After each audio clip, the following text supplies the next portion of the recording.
Everyone, this is a video to try to show you some of the specific calculator skills that can come in very handy, especially when doing a delta math thing called function analysis with a calculator.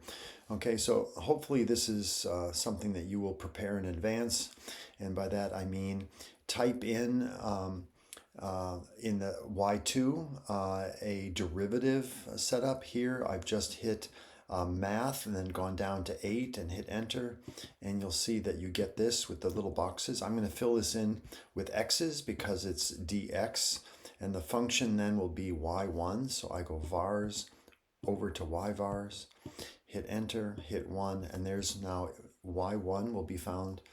The derivative will be found for that, and then I have to say that it's really in terms of x. So that's what that's all about. Whatever is graphed up here, that will be the derivative down there. It takes some computing power and can slow down your calculator. I'm going to turn this off until I need it. If I go to this problem here, it says the derivative of the function f is defined by, and there's the derivative, x squared plus cosine of 3x plus 1. So I've nearly got that typed in. It looks like I need to add a plus 1. So I've got x squared plus cosine of x plus 3x. And then if I do plus 1 and close the parentheses, that should be the graph. It's from negative 2.5 to positive 2.5. So if I go to my window, I've got negative 2.5 and I'll go in positive 2.5. A scale of 1/2 is fine, but you can just make those 0. You do not need little ticky marks. They get close together and they look like they're thick lines. If I hit the graph, there it is. I have also graphed, if you go back to this, in the magenta color 0. So that's why when you see the graph, you see that x-axis is 0. This allows me to more quickly find those points of intersection, because what do I want? I want, in this case, a function that is at a relative minimum. Well, when is it a relative minimum? It's when your function is angling down, so it has a negative slope, and then it turns positive. So all I care about is here where my derivative is negative and then turns positive. I want that 1 point there. So I just go second and trace and see that intersect. I hit 5, and then if I get over close to it, it'll jump to the nearest point of intersection between my functions that are graphed, which is the magenta, the blue, and I hit enter, and there it is. So it's at 0.911, 911, how convenient. So x equals then 0.911. Just read the problem carefully, make sure that I have in fact answered it. I've rounded it carefully. I think we're going to go with it. Okay, we're yes, and we got it right. Okay, let's look at a new problem. Here's one. The derivative again is given. Find interval where it has a relative minimum. Very similar. Let's look at a new one. I'm looking for, here's concave up. They've given us the second derivative. Okay, so find all intervals where the function is concave up. It's as simple as graphing this, just like this one might be. Concave up is where there's an interval where the second derivative is positive, so I would look for that. So I think that one's pretty easy. Here's the derivative domain is an inflection point. Okay, so an inflection point is going to be where my second derivative is 0. So let's use this as our final example. X squared plus cosine of 3x plus 1. Is that the one we just typed in? That would be really handy. X squared cosine 3x plus 1. Love it. And it's almost the same window. So now I will go down here and I will turn on this equal sign. I'll hit enter because I really care about the second derivative. An inflection point is when the second derivative is 0. I'm going to go up and turn off the blue. I don't even want to see that. I am going to go to my window here and I'm going to change that from 2.5 into 3 and hit enter there. And then when I hit graph, it might take a while. Some of your calculators will take a while.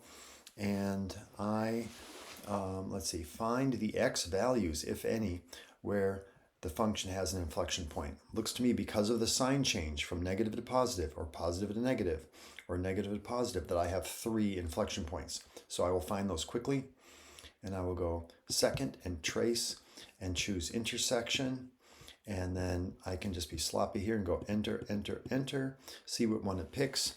So I'm going to go with 0.581, 0.581, and then I'm going to go do that again, 0, second and trace and hit 5. And now I'm going to go closer to my next one on the left. And again, just enter, enter, enter. If you like doing brackets, you can do that. It takes a few more clicks. Negative 0.430. So then I'm going to go in front of that. Negative 0.430. I'm a little bit nervous about how I separate them. Maybe when I hit a comma. Let's see, comma. Yes, I like that. Okay, I can copy this one and paste it there. You guys are probably more used to it than I am. And then I'm going to do another comma and I think get another one, and I'll find the third one here by doing the same thing. Sorry, this is tedious. Intersect and then go like this. Okay, so I think you're getting the idea. And negative 1.105, round carefully, negative 1.105. Round all values to 3 decimal places. I don't think it matters the order I give. I think I should be fine here if I've made a silly mistake. All right, I didn't. Good for me. So there are different types of questions though. So for instance, some of them will ask in another section about like finding points of tangency at a given function.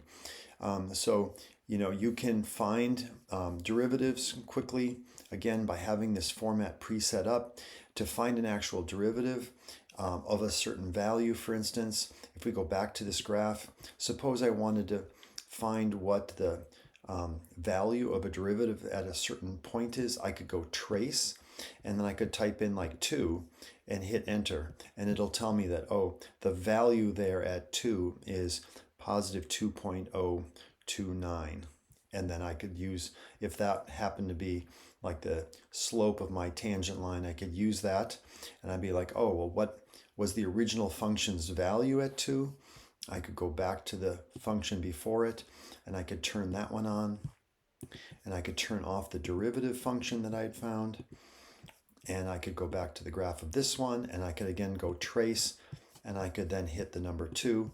I'd say, oh, so my given point is 2,4754, and then I would have the slope, and so I put these two x and y values and the previous slope value into point slope form, and I would have it pretty quickly.